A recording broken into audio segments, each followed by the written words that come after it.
The call came while I was standing in the middle of my daughter's restaurant, smiling at customers who had no idea my life was being quietly dismantled. "Why is there a moving truck outside your house?" my neighbor asked.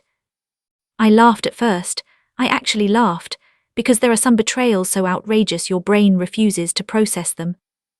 Then she said, "Carrie, they're loading your furniture." If you've ever trusted someone so completely that the thought of them hurting you feels impossible, you'll understand why my hands started shaking before my mind even caught up. And before I tell you what happened next, I need you to do one thing. If you believe karma always circles back, if you've ever been underestimated or blindsided by someone you loved, make sure you're subscribed. My name is Carrie, and this is the story of how the people closest to me tried to erase me from my own life, and how I made sure they would never forget my name again. I was at my daughter Emma's restaurant that afternoon because she had just finalized a partnership deal. It was her dream. Exposed brick walls, hanging Edison bulbs, the smell of garlic and rosemary drifting through the air. I helped her open that place 5 years ago. Every napkin folded, every vendor negotiated, every sleepless night before inspection day, I was there. She hugged me that afternoon and said, "Mom, we did it." Wait. That word would echo in my head for months. My husband, Daniel, was supposed to be meeting us for dinner. We'd been married for 32 years. 32 years of birthdays, mortgage payments, school recitals, silent treatments, reconciliations, and the quiet routine of growing older together. It wasn't perfect, but it was stable, or at least I thought it was. When my neighbor Janet called about the moving truck, I stepped outside into the alley behind the restaurant so Emma wouldn't see my face. "What do you mean there's a moving truck?" I asked. "It says Elite Relocation on the side," Janet said. "2 men are carrying out your dining room table. Carrie, Daniel is there, and some young woman." The world narrowed into a pinpoint. "What young woman?" "I've seen her before," Janet hesitated. "She's been around a few times when you were out of town. I thought she was maybe a niece." I felt heat rush to my ears. A buzzing sound filled my head. "That's impossible," I whispered. But it wasn't impossible, it was happening. I drove home like I was underwater. The steering wheel felt slippery. Every red light was an insult. Every second another piece of my life was being carried into that truck. When I turned onto our street, I saw it. The big white truck parked in front of the house Daniel and I bought when Emma was 5. The maple tree in the yard we planted together. The porch swing he built. 2 movers were carrying out my grandmother's china cabinet. My legs felt weak when I got out of the car. Daniel was standing on the lawn. He looked calm, irritatingly calm. Beside him was a woman who couldn't have been older than 30. Long blonde hair, tight jeans. She had one hand resting on her stomach. "Pregnant." I stopped at the edge of the driveway. "What is this?" I asked. Daniel turned. For a split second, guilt flickered across his face. Then it hardened into something else, something defensive. "I was going to talk to you tonight," he said. "You were going to talk to me," my voice rose. "You're emptying our house." "It's my house too," he snapped. "Ours?" It had always been ours. The young woman shifted uncomfortably. "Carrie," Daniel said, lowering his voice like I was a child who needed calming. "This isn't working anymore. It hasn't been for years." "Years?" I stared at him. "So your solution is to move out while I'm at our daughter's restaurant?" He exhaled sharply. "You're making a scene." I laughed again, that brittle, hysterical sound that didn't feel like it belonged to me. "Who is she?" I asked. The woman swallowed. "I'm Melissa." Like that answered anything. "She's pregnant," Daniel said, almost defiantly. "It's mine." There it was, the blade sliding between my ribs. 32 years, replaced by 32 weeks of someone else's pregnancy. I don't remember much of what was said after that. Words flew, accusations, denials. He said I'd become cold, that I cared more about Emma's business than our marriage, that he'd felt invisible. Invisible. I had cooked his meals, ironed his shirts, sat in waiting rooms during his minor surgeries, held his hand when his mother died. Invisible. At some point, I realized something else. They weren't just taking random things, they were taking the good furniture, the new appliances, the art we'd bought last year. "Where are you moving it?" I demanded. Daniel hesitated. Melissa answered, "To the condo." "What condo?" Daniel rubbed his forehead. "I bought a place downtown 3 months ago." 3 months? So while I was helping Emma secure investors and working late nights balancing the restaurant's books, my husband was buying a new life behind my back. "Whose name is it in?" I asked quietly. He didn't respond. "Whose name is it in?" Because here's something Daniel forgot. I handled our finances. Every tax return, every mortgage payment, every investment account. Daniel liked to joke that numbers gave him a headache. So I took care of it. What he didn't know was that 2 years earlier, when we refinanced the house, I'd insisted it be put solely in my name. His credit had taken a hit after a failed side business he never told me about until the collectors started calling. I cleaned that up too. The house was mine. The majority of our savings were in accounts I controlled. And if he thought he was walking away with half of everything without a fight, he had underestimated the wrong woman. But in that moment, standing in the driveway watching strangers carry out pieces of my life, I didn't feel powerful. I felt gutted. Emma called me 30 minutes later. "Mom, Janet just texted me, what's going on?" I didn't know what to say. "Your father is having a baby with someone who could be your college roommate." Instead I said, "I'm coming back to the restaurant, we need to talk." That night I told my daughter her father was leaving us. She went pale. "For who?" When I told her, she didn't cry, she got angry.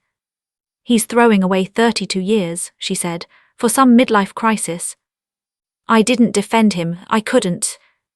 But as I lay in our half-empty bedroom that night, staring at the indentation his body had left on the mattress, something shifted inside me. At first it was just pain, a crushing weight on my chest. I couldn't breathe without feeling like I was swallowing glass. Then came humiliation. What would people think, had they known, had I been the last one to see it? And finally, beneath it all, something colder. Resolve.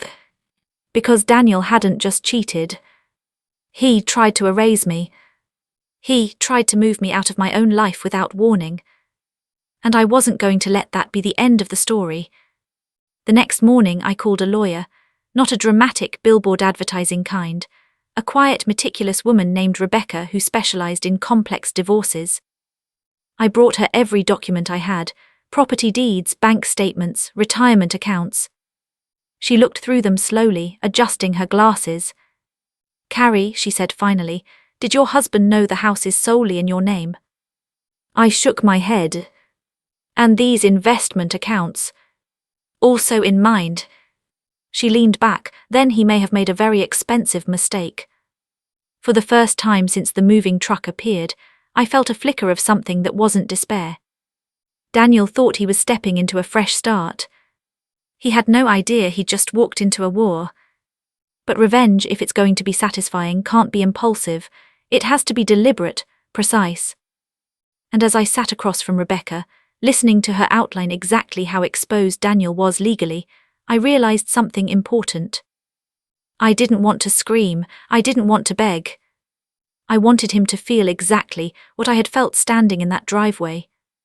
Powerless. And I was willing to be patient to make that happen.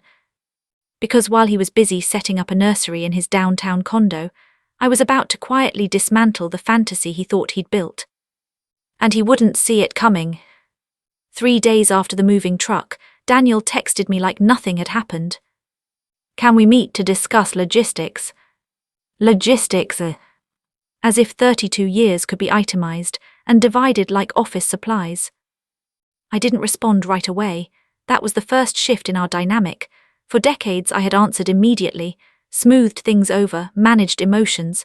Now I let him sit with silence. Instead, I focused on gathering information. Rebecca moved quickly. She filed for divorce before Daniel did. That detail mattered. It framed the narrative. I wasn't the abandoned wife scrambling to react. I was the one initiating legal action. When Daniel was served at his shiny new condo, he called me within minutes. "What is this?" he demanded. "It's paperwork," I said calmly. "You filed?" "Yes." I was going to handle it amicably. Like you handled moving out, I asked. He went quiet. Then his tone shifted. Carrie, don't do this, we can divide things fairly. Fairly, I repeated. Define fair. He hesitated. 50-50. There it was, the assumption, the entitlement. You should talk to your lawyer, I said, if you can afford one. I hung up before he could respond. That night I didn't sleep much, not because I doubted my decision, but because I was replaying memories like surveillance footage. Our wedding day, Emma's birth, the night he held me after my father's funeral. Had it all been a lie? Or had he simply grown into someone who believed he deserved an upgrade? The pregnancy changed everything legally. Child support would come into play, his income would be stretched, and Daniel had always relied on our shared financial cushion. Except that cushion was thinner than he realized. What he didn't know was that I had quietly shifted our investment portfolio over the past 2 years. After his failed side business, after I realized he had hidden debt from me, something inside me had adjusted. I moved riskier assets into safer, more controlled accounts. I restructured our holdings so that liquidity favored me. Not out of spite. Out of self-protection. It turned out that instinct would save me. A week later, we met with lawyers present. Daniel looked tired. Melissa wasn't there. He tried to act composed, but his jaw was tight. Carrie, he began, we don't need to make this ugly. I almost smiled. You already did. Rebecca slid documents across the table. The marital home, she said evenly, is legally titled solely to Carrie. It is not subject to equal division. Daniel blinked. That's not right, he said. We bought it together. Yes, Rebecca replied, but it was refinanced and retitled. Daniel looked at me. You did that without telling me. I told you we needed to refinance because of your credit issues, I said. You signed the paperwork. You said it was just restructuring. It was. He turned red. This is manipulation. No, I said quietly, this is preparation. Rebecca continued. The primary investment accounts are also in Carrie's name. We are prepared to discuss a settlement, but the legal standing is clear. For the first time, I saw fear in his eyes. Real fear. The fantasy he had constructed, fresh start, new baby, new condo, financial stability, was wobbling. He had assumed I would crumble. Instead, I had documentation. After the meeting, he followed me into the parking lot. You're trying to ruin me, he said. I'm trying to protect myself. You'll take everything. I'll take what's mine. He ran a hand through his hair. Melissa is 7 months pregnant. I stared at him. You should have thought about that before you tried to empty my house while I was at our daughter's restaurant. He opened his mouth, then closed it. That was the first crack in his confidence. But revenge, real revenge, isn't loud, it's methodical. Over the next month I did something unexpected. I stayed calm in public. At the restaurant I smiled, I supported Emma. When people asked about Daniel I said, we're separating, no drama, no spectacle. And that drove him insane. Because he wanted me hysterical. He wanted validation that he had been suffocating in a miserable marriage. He wanted to justify his affair. Instead, the narrative forming in our community was simple. Daniel left his wife of 32 years for a pregnant younger woman. And Carrie is handling it with grace. Grace is a weapon when wielded correctly. Then the financial pressure began to mount for him. His condo mortgage was high. Melissa had stopped working due to complications. Legal fees piled up. One evening he called again. Can we talk, he asked, softer this time. About a settlement. I agreed to meet at a neutral cafe. He looked thinner, dark circles under his eyes. I didn't realize, he began then stopped. Realize what? I asked. How much was tied up in your management? There it was. For decades he had minimized what I did because it wasn't flashy. I wasn't the one with a corporate title. I wasn't chasing promotions. I was building stability. You thought the money just appeared, I said. He exhaled. I thought we built it together. We did, I said, but I maintained it. He leaned forward. What do you want? That question tasted better than I expected. I didn't answer immediately. Because this wasn't just about money. This was about respect. I want the house, I said, fully uncontested. I want a clean break on the primary accounts. I'm willing to negotiate a reasonable payout to avoid prolonged litigation, but it will not be half. He swallowed. That leaves me starting over with almost nothing. I met his eyes. You already started over. Silence stretched between us.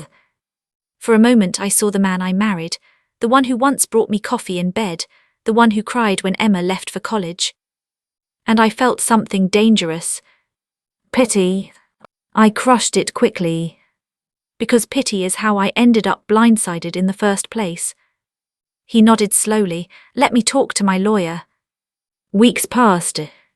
During that time, something else unfolded. Emma received a message from Melissa. A polite, overly sweet invitation to clear the air. Emma showed it to me. She wants to meet, Emma said. Says she hopes we can all be civil for the baby. Civil? The audacity stunned me. Do you want to go? I asked. Emma shook her head. I don't owe her comfort. But I did consider something. Public perception matters.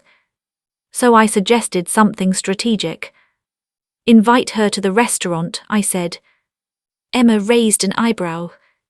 She wants civility. Let her come into the space we built. The following Saturday, Melissa arrived. She wore a flowing maternity dress. Daniel wasn't with her. The restaurant was moderately busy, enough witnesses to keep behavior restrained. I greeted her at the door. Melissa, I said politely. She looked nervous. Carrie, she replied. We sat at a corner table. I didn't mean for this to hurt you, she began. I almost laughed at the understatement. You didn't mean to hurt me, I said. You had an affair with my husband. Her cheeks flushed. He told me your marriage was over. That's interesting, I said, because I was still in it. She looked down at her hands. I love him, she whispered. Love. Such a convenient word. I leaned forward slightly. Then you should be very careful with him. She frowned. What do you mean? Because if he could justify betraying 32 years, I said softly, he can justify betraying you. Her expression faltered. I wasn't yelling, I wasn't insulting her. I was planting reality. The meeting ended awkwardly. She left quickly. Emma looked at me afterward. Why did you even agree to that? Because, I said, sometimes revenge isn't about destruction, it's about truth. But the real turning point came 2 months later. Daniel's lawyer contacted Rebecca with a settlement proposal. It was far more favorable to me than I expected. He was conceding the house, accepting a smaller payout, requesting structured payments over time. He was bleeding financially. And then late one night he called again. I made a mistake, he said. Those 5 words hung in the air. I thought I was chasing happiness, he continued. I didn't realize I was dismantling my entire foundation. I listened quietly. I don't expect you to take me back, he said quickly. I underestimated you. There it was. Underestimated. That word unlocked something inside me. For years he had viewed me as safe, predictable, supportive. Not formidable. You didn't underestimate me, I said calmly. You misunderstood me. He was silent. I was loyal, I continued, not weak. He let out a shaky breath. Is there any version of this where we don't end up enemies? I thought about it. About the rage I felt in the driveway. About the humiliation. About the nights staring at an empty side of the bed. And then I thought about the woman sitting across from him in that condo, the baby on the way, the reality he had chosen. I'm not your enemy, I said. I'm just no longer your safety net. We finalized the divorce shortly after the baby was born. Word spread quietly. Daniel had to sell the condo within a year due to financial strain. He downsized, took on extra consulting work. Melissa, I heard through mutual acquaintances, seemed strained. I never gloated publicly. I didn't need to. Because the real revenge wasn't in taking everything. It was in surviving without him. 6 months after the divorce was finalized, I stood in my backyard under the maple tree we planted decades ago. The house was quieter, different, but it was mine. Emma joined me, handing me a glass of wine. "You okay?" she asked. I looked at the porch swing, the sunset casting long shadows across the lawn. "I'm better than okay," I said. "Because here's the truth no one tells you about betrayal. It feels like annihilation at first. But if you handle it right, it becomes transformation." Daniel thought he was trading up. What he really did was reveal who he was when tested. And I revealed who I was when cornered. The moving truck he sent to empty my life ended up clearing space for something else. Strength I didn't know I had. Peace I didn't think was possible. And a reputation no one in our community will ever forget. If you're listening right now and someone has tried to rewrite your story without your permission, remember this. Silence can be strategic, grace can be lethal, and patience can be power. Karma doesn't always shout. Sometimes it simply waits. And when it arrives, it doesn't need to slam doors. It just quietly locks them behind you. It should have ended there. Clean divorce, financial leverage secured, reputation intact. But real betrayal doesn't dissolve that neatly. It lingers in quiet moments. It whispers when the house creaks at night. It resurfaces when you least expect it. 3 months after the divorce was finalized, I received another call. This time it wasn't from Janet. It was from Daniel's sister. "Carrie," she said hesitantly, "I think you should know something." I almost didn't answer, but curiosity has always been my weakness. "What is it?" "There's talk," she said. "Daniel's telling people you manipulated the finances, that you planned this for years, that you pushed him away." I closed my eyes. Of course. When consequences hit hard enough, people rewrite history to survive them. "Why are you telling me?" I asked. "Because I know my brother," she replied, "and this doesn't feel right." After we hung up, I sat at my kitchen table staring at nothing. So this was the next phase. Damage control. He couldn't undo the legal outcome, so he would try to shift the narrative, portray himself as a victim of my cold calculation, the emasculated husband, the neglected man. I could have ignored it. But I've learned something about lies. Left unattended, they grow teeth. I didn't confront him directly. That would only feed the drama. Instead, I did something smarter. I told the truth, quietly, strategically. At Emma's restaurant, regular customers often lingered to chat. They, known us for years, they'd seen Daniel there countless times before everything fell apart. One afternoon, a longtime customer named Robert leaned on the counter and said gently, "We miss seeing Daniel around." Emma stiffened. I placed a hand on her arm. "He's busy," I said lightly, "adjusting to fatherhood." Robert blinked. "Fatherhood?" I nodded calmly. "Yes, his new baby." The information landed like a dropped plate. No bitterness, no embellishment, just fact. Word travels faster than outrage. Within weeks, the story circulating wasn't about financial manipulation. It was about a man who left his wife of 3 decades for a pregnant woman half her age. I didn't have to fight the narrative. I simply let it breathe. But the true turning point, the one that shifted everything from survival to something sharper, happened unexpectedly. Emma came to me one evening after closing. "Mom," she said hesitant, "I need to show you something." She handed me her phone. It was a screenshot of an email. From Daniel. To one of Emma's investors. My stomach dropped as I read. He had implied that Emma's business stability was uncertain due to family instability. He had suggested that internal stress could affect management decisions. He wasn't just rewriting our marital history. He was jeopardizing our daughter's livelihood.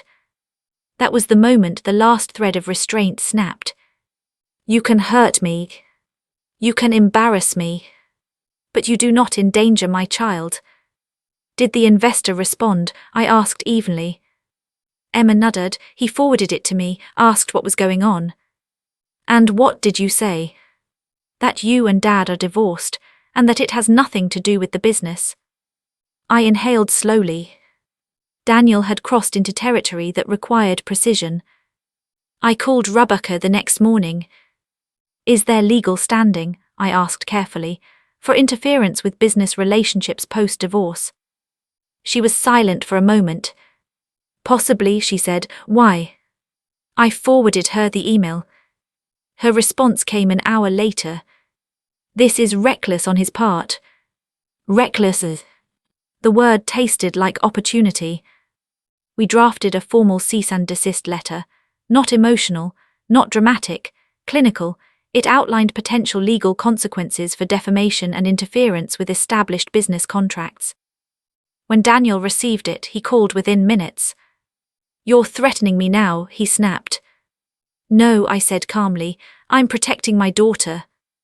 I was just expressing concern. To her investors, I asked. That's not concern, that's sabotage. He went quiet. You're turning everyone against me, he muttered. I didn't send that email. Silence. For the first time I could hear strain beneath his anger. Financial pressure, relationship stress, sleep deprivation. Consequences stacking. You're not the villain here, he said suddenly, almost pleading. You were distant, you checked out years ago. I leaned back in my chair. Daniel, I said softly, even if that were true, adults end marriages before starting new families. He had no response. The cease and desist worked. He retracted his statements, sent a follow-up clarification to the investor, apologized for miscommunication. But something else shifted after that. Melissa reached out again. Not to Emma. To me. Can we talk? She texted. I considered ignoring it. Then curiosity won again. We met at a small cafe downtown, neutral ground. She looked exhausted. The baby was 3 months old, dark circles under her eyes, her posture slightly hunched from carrying more than just a child. I didn't know about the email, she said immediately. I swear. I believe you, I replied. She looked surprised. Daniel under a lot of stress, she continued. Money is tight, he's working constantly. I stirred my coffee slowly. That was a predictable outcome, I said. She swallowed. He says you're trying to ruin him. I met her eyes. If I wanted to ruin him, I said evenly, it would look very different. She studied me carefully. I don't think he expected you to fight back, she admitted. Neither did I. There was a long silence. Can I ask you something? She said finally. Go ahead. Did you ever see it coming? The question hung in the air. I thought back to subtle changes, late meetings, increased irritability, phone always face down. Yes, I said honestly. I saw signs, I just chose trust over suspicion. She nodded slowly. Sometimes I wonder, she whispered, if I'll be in your position one day. There it was. The seed I planted months ago, blooming on its own. I didn't gloat. I simply said, pay attention to patterns. That conversation marked a shift. I stopped feeling anger toward her. She wasn't the architect. She was the next chapter in Daniel's unfinished lessons. Months passed. The divorce settlement payments began arriving on schedule, smaller than what he once had but consistent. I invested them strategically, conservative growth, long-term stability. Emma's restaurant expanded. We opened a second location. Investors trusted us more than ever. Stability attracts confidence. One evening, nearly a year after the moving truck incident, Daniel showed up at the original restaurant unannounced. The dinner rush was in full swing. He stood awkwardly near the entrance. Emma saw him first. She froze. I walked over calmly. "What do you want?" I asked. He looked older, not physically exactly, but worn. "I just wanted to see the place," he said. "It's been a while." "This isn't nostalgia hour," Emma said sharply. I placed a gentle hand on her arm. Daniel glanced around at the packed tables, the staff moving efficiently, the laughter, the hum of success. "You did well," he said quietly. "We did," Emma corrected. He nodded. "I was wrong," he said suddenly, "about a lot of things." The apology felt different this time, less defensive, more hollow. "I thought I was unhappy because of you," he continued, looking at me, "but I think I was just restless." Restlessness. Such a simple word for so much destruction. "You had options," I said calmly. "You chose the most damaging one." He nodded. "Melissa didn't come with him." I heard later through mutual contacts that their relationship was strained. Financial pressure, sleepless nights, unmet expectations. Reality rarely matches fantasy. He left that evening without drama. But as he walked out, I felt something unexpected. Not triumph. Not anger. Closure. Because the real revenge had already happened. He watched the life he abandoned thrive without him. He watched the woman he underestimated stand firm. He watched his daughter build something extraordinary. And he knew he had removed himself from it. The final piece came almost 2 years after the moving truck. I received a letter. Handwritten.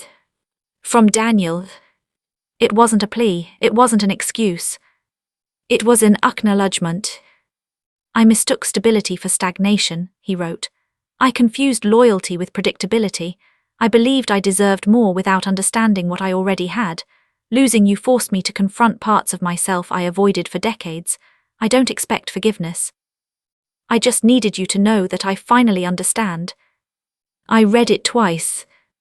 Then I folded it neatly and placed it in a drawer. Understanding doesn't undo damage, but it confirms accountability. And that's all I needed. Now, when I sit under the maple tree in the backyard, I don't think about the moving truck anymore. I think about the moment I decided not to collapse. About the quiet power of preparation. About how betrayal can either shatter you or sharpen you. Daniel thought he was stepping into a better life. What he actually did was remove the one person who had been holding his world together. And when that foundation disappeared, everything wobbled. Not because I destroyed him, but because he finally had to stand on his own.